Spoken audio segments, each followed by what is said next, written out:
Hello everyone, welcome back to another video. In this video, we will be doing Expressway from Hack the Box, which is a relatively easy machine. The initial Nmap scan does not result in much of a service to be open, but if we perform an UDP scan, that would show us that port 500 and port 4500, which is typically responsible for IKE and then setting up VPN tunnel within the network, has been up and running. While using our enumerating pad those port, we will get our hand on a pre-share key from the handshake. While decrypting the key, we'll also get the username and password for the user session, which we SSH into the box and got the user login.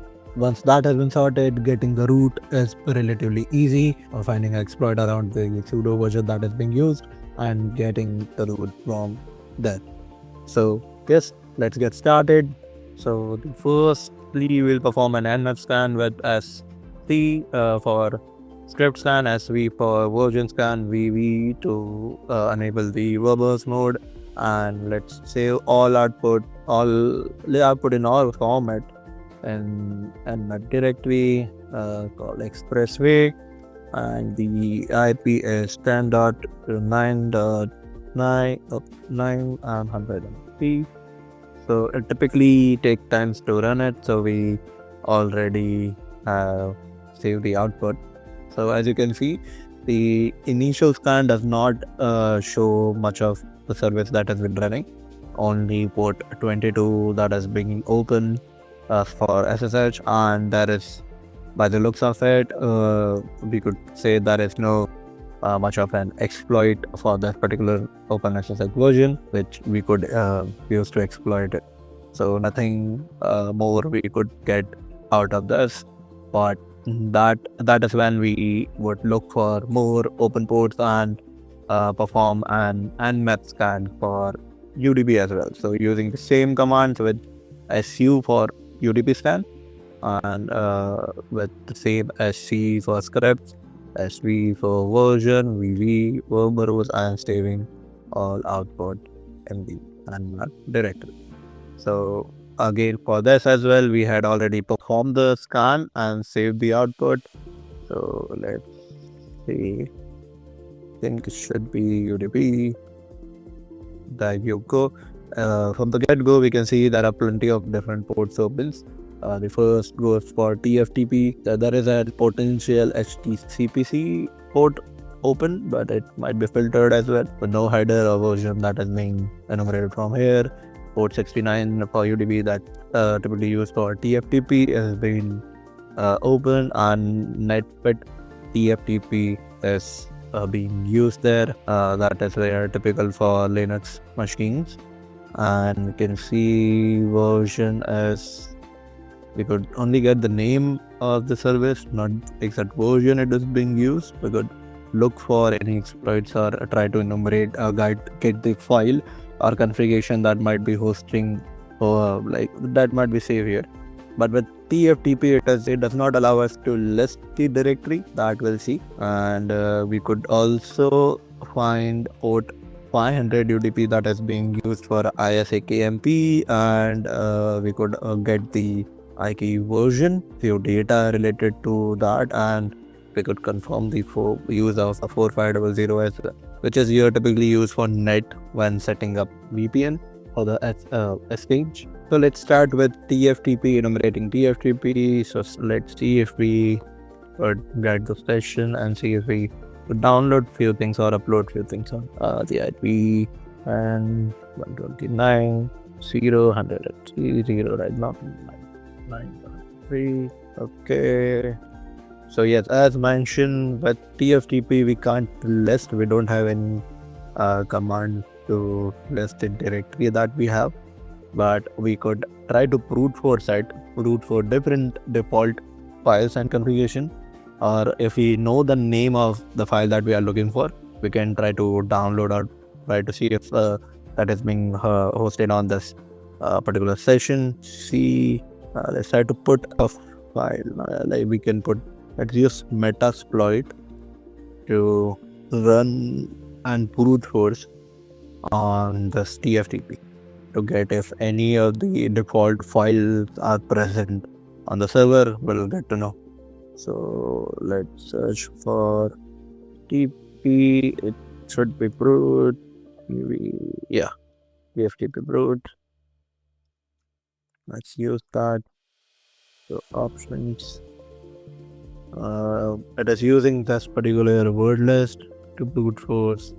Let's wait through. Let's see if we could list the word list. Yeah, not a slide framework. Not a fly. Word list. Uta. Uta word list. Yeah, keep it. So these are the list of the configurations or the default files that it would look through the server.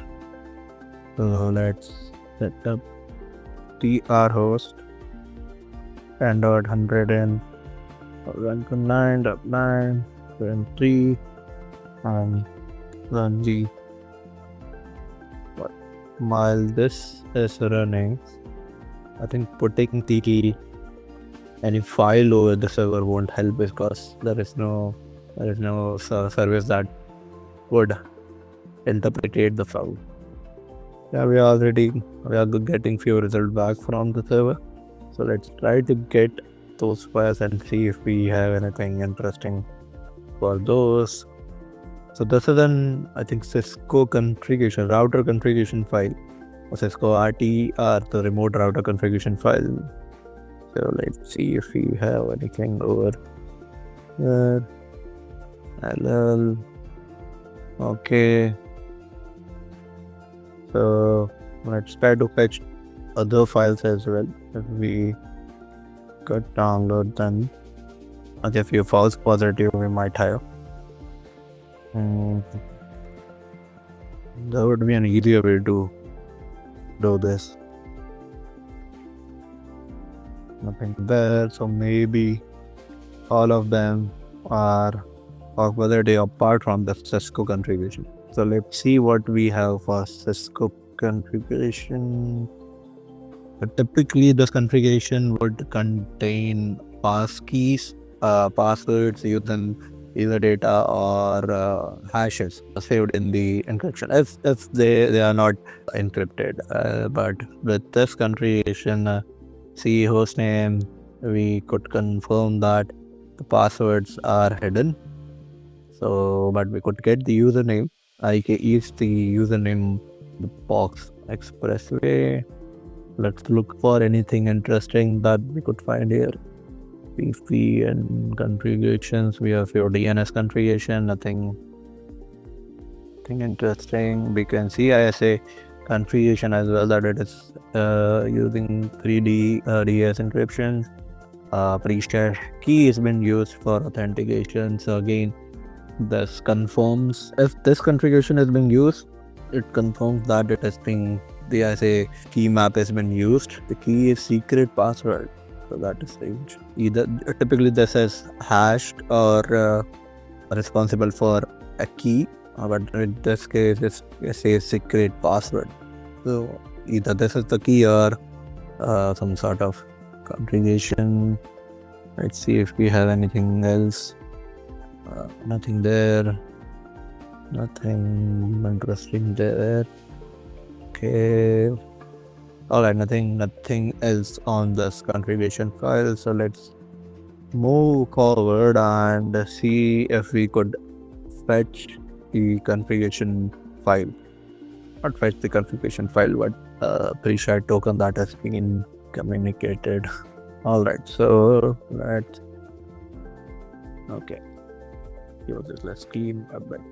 Okay, so we would be using IKE scan tool to analyze the handshake, to capture the handshake and analyze the response that is coming from the server. And if we could save the passkey and try to decode the passkey that is being used for authentication. So let's firstly search for the right token, how that to use this. key scan. Let's say we use putting the host and file. There should be a token for aggressive style. I think, yeah. Same aggressive. Oh, there we go. Aggressive -a. That use aggressive mode. That this would use the IKE aggressive mode to initiate the handshake and capture it. And we'll see what sort of data it would be sending back to us. Let's run it against our server, target, and we could see. Let's run this again. We could see it returns a handshake token, and the security authority is set to the encryption is the 3DS hash has been used SHA-1 that we confirmed as well with the configuration so this confirmed that the configuration we saw with the TFTP is being used. We can also see user fully qualified domain name as this, I think IKE Expressway .help the box. So let's save this. We could also confirm the size of key exchange 128 bits. So let's try to get the passkey. I think it's done. Let's get the help again.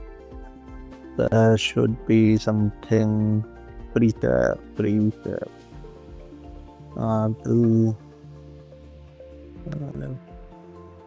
Okay, okay. So this is what we are looking for. Getting the pre-share key and PS format. The PS crack. Basically, this is the toggle. We will be using -p.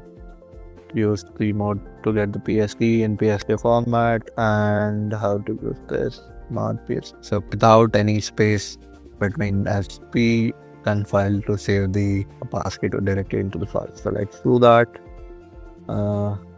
As here open P on pre-share key.txt, and I think it would need us to share the recursive.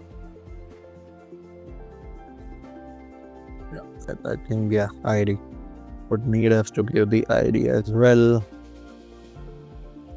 And that ID would be the user thing we got, the user fully qualified domain name. But there you go.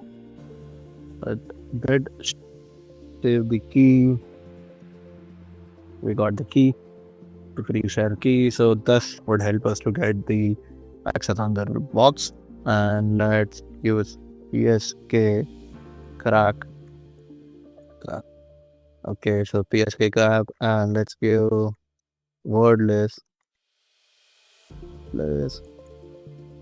search wordless .q and pre-share key. Let's see. Let's wait for it to crack the pre-share key. It already did. So this is the password or the key, pre-share key that is being used to create a VPN tunnel, and we could use this passkey to SSH into the box as only one authentic mechanism is there on the box. So let's see. So typically this configuration, this is we won't be able to, we won't find much when we are enumerating the real world on port 500, as the VPN tunnel.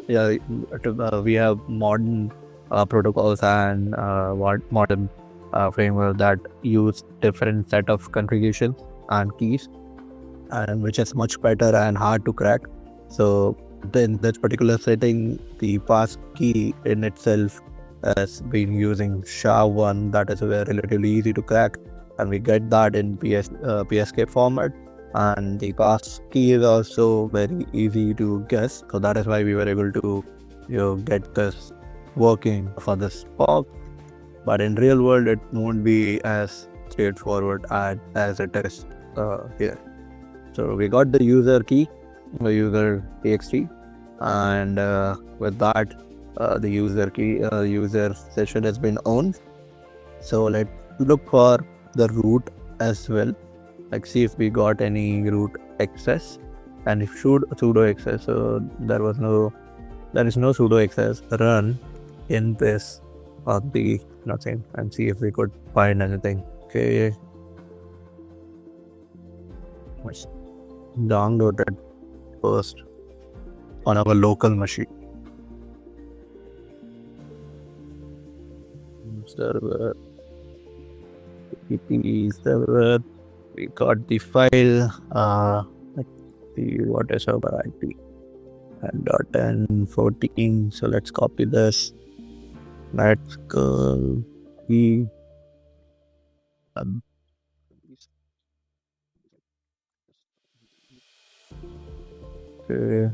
.sh and ran directly in the. Let's see if we could get anything. Let's wait for the output to complete. Okay, alright. If we had this proxy on IKE group as well. Okay, the user group and netcat. We got netcat, and we also have sudo version. That's vulnerable version, maybe. So let's look for any exploit. We got change what? I think that is how it's might be pronouncing it wrong, but yeah, something change what. So let's see if we have any POCs for that. Thus, let's see. So we have this CV on the sudo binary itself that would allow us to escalate our privileges. So let's see how it works. Right. Make an intent request, confirm the stage, and use the patch to execute. Okay, so it creates a user for us and not us to exploit, and gives us a shell using nsswitch.config. So yeah, let's try this out. If we could get the root out of this. Let's get another session, episode session.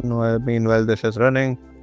Let's go IKE and .129 3. Might have not saved the password. What was it? Where did it go?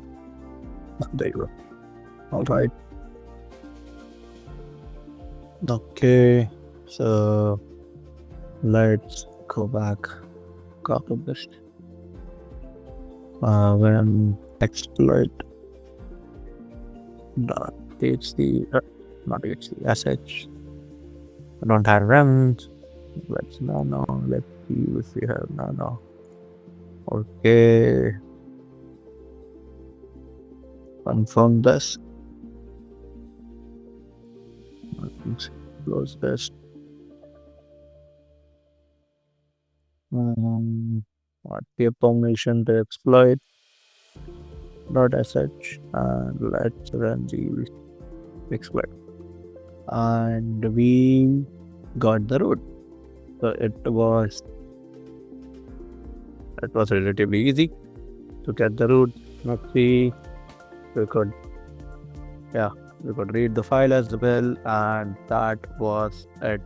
Alright, that is for this video. If you like this walkthrough, please hit like and subscribe for more videos such like this. We'll be coming with more Hack the Box video in future. And yeah, thanks for watching, and see you in the next one.